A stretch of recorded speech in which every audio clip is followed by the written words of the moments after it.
इसलिए कि तुम चिंताओं के बोझ से दबे हुए हो, इसलिए कि तुम्हारा हृदय पक्ष जागृत है नहीं, इसलिए कि तुम्हें अपने जीवन का एहसास नहीं है, इसलिए कि तुम अपने हृदय में गुरु को उतार नहीं सके। और मैं तुम्हें पहला पाठ पढ़ा रहा हूं कि तुम्हारा हृदय पक्ष जागृत होना चाहिए। मैं तुम्हें पहला पाठ पढ़ा रहा हूं कि हृदय में गुरु को स्थापित करना चाहिए। पहली बार पढ़ा रहा हूं कि तुम्हारे चेहरे पर मुस्कुराहट होनी चाहिए। पहली बार पढ़ा रहा हूं कि तुम्हें इस गंगा में डुबकी लगानी चाहिए, इसलिए कि उस डुबकी लगा करके बाहर जब निकलोगे तो तुम्हारे हाथ मोतियों से भरे हुए होंगे। समुद्र में जो डुबकी लगा सकता है वो मोती लेकर के बाहर निकल सकता है। किनारों पर बैठा हुआ व्यक्ति मर सकता है, घोंगे चुन सकता है, कीड़े मकोड़े चुन सकता है, मछलियां चुन सकता है, मोती प्राप्त नहीं कर सकता। मोती प्राप्त करने के लिए समुद्र के बीच में कूदना ही पड़ेगा, और जो कूद जाता है वह जीवन में सब कुछ प्राप्त कर लेता है। इसलिए आज जब भूमानंद जी भजन गा रहे थे और वो कह रहे थे कि मेरी नाव तो बड़ी डगमग चल रही है, आप नाव चलाएंगे, और मैं तुम्हें बिल्कुल विश्वास दिलाता हूं कि तुम्हारा नाव का चलाने वाला मैं हूं और मैं चलाऊंगा। तुम्हारा नाव डगमग होने दूंगा नहीं। आवश्यकता इस बात की है कि मुस्कुराहट के साथ अपनी नाव मुझे सौंप सको। अपनी चिंताएं आप मुझे दीजिए, मैं तुम्हारी चिंताएं लेने के लिए तैयार हूं, क्योंकि चिंताएं मुझे तकलीफ देती नहीं है और चिंताएं मुझे व्याप्त करती नहीं है। मैं उस तनाव में नहीं रहता हूं। जिस क्षण हर क्षण रहता हूं, घर में भी रहता हूं मस्ती के साथ रहता हूं, शिष्यों के साथ भी रहता हूं मस्ती के और आनंद के साथ रहता हूं। न मुझे तनाव व्याप्त होता है, न चिंता व्याप्त होती है, न परेशानी व्याप्त होती है। आती हैं और पास में से होकर रवाना हो जाती है। उनसे मिलता जरूर हूं, उन परेशानी और बाधाओं से बातचीत जरूर करता हूं। 2 क्षण हलो हलो भी हो जाता है, मगर वो बेचारी पास में से निकल जाती है, मेरे शरीर को जकड़ नहीं सकती और तुम्हारे शरीर को भींच के बैठ जाती है। ये अंतर है तुम मेरे मुझ में। तुम उसकी कैसे छुटकारा पा नहीं सकते। तुम्हारा चेहरा एकदम कह देगा क्या बात है, परेशान क्यों? गुरुजी अब एक परेशानी हो तो बताए। अब बस ठीक है गुरुजी, बस। अरे ठीक, क्या हुआ क्या? गुरुजी एक तो ये लड़का पढ़ता नहीं गुरुजी, और ये पत्नी कहना नहीं मानती, और ये तनख्वाह मुझे मिलती नहीं, और ये साला ये गड़बड़ और अलग, और उससे एक जमीन का सौदा हुआ तो पैसा खा गया गुरुजी। तुम्हारे पास तो कई कई पत्नियां हैं और जकड़ के बैठी हुई, और मैं जिस प्रकार तुम्हारे पास आती हैं उस पर मेरे पास भी आती हैं। वे परेशानियां, बाधाएं, अड़चने, कठिनाइयां, समस्याएं। मैं जिंदा हूं और पुरुष हूं तो आएंगी। पुरुष के पास स्त्रियां आती हैं, सब बाधाएं अड़चने सब स्त्रियां हैं, आएंगी, पास में से निकल जाती हैं, और उनको देखता हूं, बातचीत कर लेता हूं। वो भी कहती हैं क्यों, क्या बात नहीं? ठीक है तुम चलो, दूसरी को आने दो, उनसे भी बात कर लेती हैं, उनको चलो। इसलिए आपको अपने जीवन में चिंता नहीं करनी है। तुम्हारी चिंताओं का भार मेरे ऊपर है। मैं अपने आप तुम्हारी चिंताएं ओढ़ लूंगा, मैं अपने आप तुम्हारी जिंदगी का रास्ता बता दूंगा। आवश्यकता इस बात की है कि तुम मेरा हाथ पकड़ सको। इस अंधेरे में जब हाथ ही नहीं पकड़ोगे तो तुम डगमगा जाओगे, रास्ता बदल दोगे, भटक जाओगे। रास्ता भटका हुआ है। जीवन के 40 साल तुमने भटकने में बिता दिए। इस 40 साल में भी तुमने हाथ पकड़ नहीं पाए। मैं तुम्हें बिल्कुल सही पगडंडी पर पार पहुंचा सकता हूं, क्योंकि मैं पार पहुंचा हुआ हूं। मैंने देखा है जीवन, मैंने जीवन के आनंद को अनुभव किया है, जीवन की तृप्ति का अनुभव किया है, जीवन की मस्ती का अनुभव किया है। मैंने एहसास किया है, तो मैं तुम्हें एहसास करवा सकता हूं। अगर मैं प्रसन्न मुद्रा में रहता हूं तो मैं तुम्हें प्रसन्नता दे सकता हूं, और अगर मैं हास्य में रह सकता हूं तो तुम्हें भी हास्य में दे सकता हूं, और मैं संपन्नता में जिंदा रह सकता हूं तो मैं भी संपन्नता दे सकता हूं, क्योंकि मेरे पास ये सब कुछ है और मैं तुम्हें दे सकता हूं। आवश्यकता इस बात की है कि तुम पूर्ण रूप से अपने आप को सौंप सको। जब तुम सौंप ही नहीं सको, जब तुम अपने आप को खेचे हुए रहोगे तो मैं तुम्हें कुछ नहीं दे सकता। जब तुम अपने हृदय में मुझे स्थापित कर ही नहीं सकते तो मैं तुम्हें कुछ प्रदान कर ही नहीं सकता। फिर मेरा प्रसन्नता, मेरा आह्लाद, मेरी खुशी, मेरी छलछलाहट तुम्हारी जिंदगी में आ ही नहीं सकती। और इसीलिए मैं कहता हूं कि जिस दिन तुम्हारा हृदय पक्ष जागृत होगा उस दिन पहली बार तुम गुरु के दर्शन कर सकोगे। पहली बार उस समय कर सकोगे, अभी कर नहीं पा रहे हो। अभी तो एक धोती कुर्ता पहने हुए आदमी को देख रहे हो जो बोल लेता है और आप अपने घर रवाना हो जाते हैं। गुरु को नहीं देखा, गुरु को पहचाना नहीं। अभी पहचानने की क्षमता तुम में है नहीं, क्योंकि अपने जीवन में तुमने गुरु को उतारा नहीं, उसकी मस्ती को नहीं देखा है, उसके आनंद को नहीं देखा है, उसकी तृप्ति को नहीं देखा है। और ये तुम्हारे लिए हृदय पक्ष जागृत होने पर संभव है। और इसीलिए मैंने कहा कि तुम्हें और कुछ करना नहीं है, तुम्हें कुछ साधनाएं भी नहीं करनी है, तुम्हें कोई मंत्र जाप करने की जरूरत नहीं है। तुम्हें तो केवल आगे बढ़ करके मेरा हाथ पकड़ लेता है, पकड़ लेना, जहां मैं चलूं मेरे साथ चलना। मैं तुम्हें बीच में नहीं छोड़ूंगा, रास्ता नहीं भटकने दूंगा, बीच में तुम्हें ब्लफ नहीं दूंगा, तकलीफ नहीं दूंगा, प्रेशर नहीं दूंगा, मैं तुम्हें पार पहुंचा दूंगा। ये मेरी गारंटी है, ये तुम्हारे मेरे बीच में एग्रीमेंट है।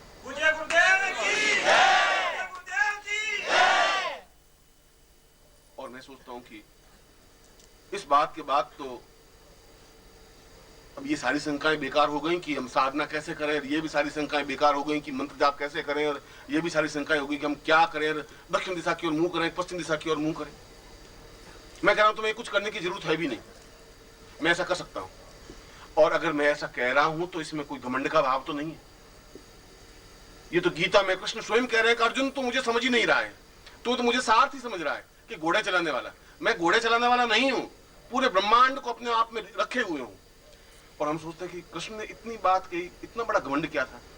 वो खुद कह रहा है कि मैं संसार को चला रहा हूं और मैं ब्रह्मांड को चला रहा हूं और मैं ये कर रहा हूं और मैं ये कह रहा हूं और मैं पेड़ों में पीपल का पेड़ हूं, मैं नदियों में गंगा हूं, तो यूं नहीं पहचान तो तू मुझे पहचान। ये सारी बातें अगर गीता में कृष्ण ने कही है तो कोई कृष्ण ने घमंड नहीं किया। अर्जुन समझ नहीं रहा था, उसको जबरदस्ती समझाने की जरूरत थी, और तुम भी समझ नहीं पा रहे हो। तुम धृतराष्ट्र की तरह अपने राजा के राज मुकुट पर बैठे हुए, और मैं तुम्हें आंख में आंख डाल के समझा रहा हूं कि तुम्हें हृदय पक्ष जागृत होगा तब तुम पहचान पाओगे।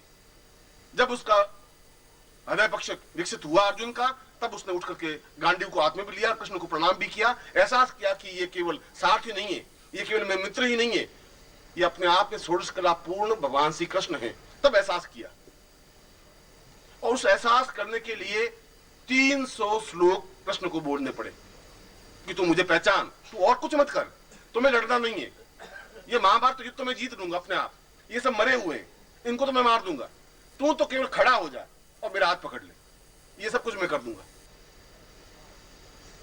ऐसा इसलिए कहना पड़ा कि अर्जुन व्यामोह युक्त था, समझ नहीं पा रहा था।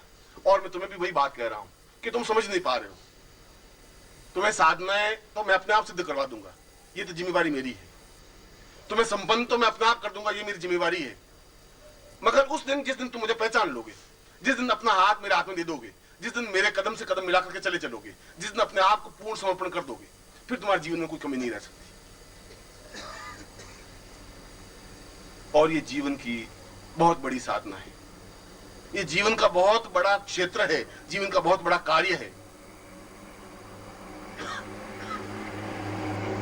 और आज के दिन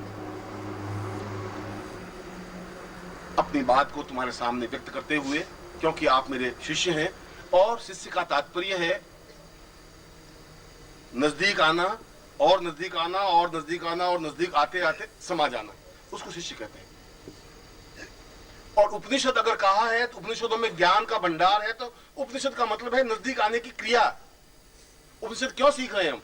कि हम कैसे गुरु के नजदीक जा सकें, कितना नजदीक जा सकें, इतना नजदीक कि उसमें अपने आप को समा दें, डुबो दें। और जब डुबो देंगे तो फिर अपने आप जो कुछ निकलेगा वो अपने आप में पूर्ण ज्ञान, चेतना, धारणा, ध्यान, श्रेष्ठता, क्रिया और कुंडलिनी अपने आप होगी। क्योंकि अगर गंगा में स्नान करेंगे तो अपने आप पवित्र हो जाएंगे, अपने आप हमें शुद्धता आ जाएगी। स्नान करने की और कपड़े उतार करके डुबकी लगाने की हिम्मत होनी चाहिए। किनारे पर बैठा हुआ व्यक्ति कुछ नहीं कर सकता, और तुम किनारे पर बैठे हुए हो, घबरा रहे हो कि लहरों में कूदने से क्या हो जाएगा, और नदी का प्रवाह तेज है तो क्या हो जाएगा, और पीछे मेरी पत्नी बैठी है, अब उसका क्या होगा, अगर मैं डूब गया तो फिर पत्नी को कौन संभालेगा, बेटों को कौन संभालेगा। तुम्हें अपनी चिंता नहीं है, तुम्हें चिंता उस पत्नी की, बच्चों की, बेटियों की, बेटों की और अपने कपड़ों की है। और फिर कपड़े समेट समेट करके उधर नकले और इधर कूदने की कोशिश में, कूदे नहीं कूदे, साला कूद ले, देखा जाएगा, अब कपड़े यहाँ पड़े हैं। और अगले 20 साल तुम्हारे पास और हैं, कपड़ों का ध्यान रखते रहना और किनारे बैठे रहना। और मैं आवाज देता रहूंगा, क्योंकि लहरें तो आवाज देगी, समुद्र तो आवाज देगा, ये दोनों हाथ फैला करके आवाज देगा नदियों को कि तुम्हें आना है, और आना है, मुझ में समा जाना है। और जितनी तेजी से अगर नदी कूदेगी, दौड़ेगी, उछलेगी, मचलेगी, तो उतनी तेजी से समुद्र में समा जाएगी, और समा जाएगी तो समुद्रो देवतान भाई, खाली नदी और घटिया नदी भी समुद्र में मिलते ही देवता बन जाएगी। आवश्यकता इस बात की है कि तेजी के साथ नदी बहे। और तुम कह रहे हो कि हम तो अपनी जगह खड़ी हैं, बस गुरुदेव समुद्र खुद आवे और हमें पकड़ ले। और समुद्र अपनी जगह खड़ा है, तुम्हें उसमें जाके मिलने की क्रिया तुम्हें होनी चाहिए। शिष्य तो तुम्हें पैदा करना है, नजदीक तुम्हें जाना है। गुरु तो अपनी जगह खड़ा है, दोनों बाहें फैलाए हुए, तुम आए और उनके सीने से मिल जाए, आए और उसमें समा जाए। गुरु तो सैकड़ों बार चिल्ला रहा है, इस जन्म से नहीं, पिछले जन्म से भी, उससे पिछले जन्म से भी।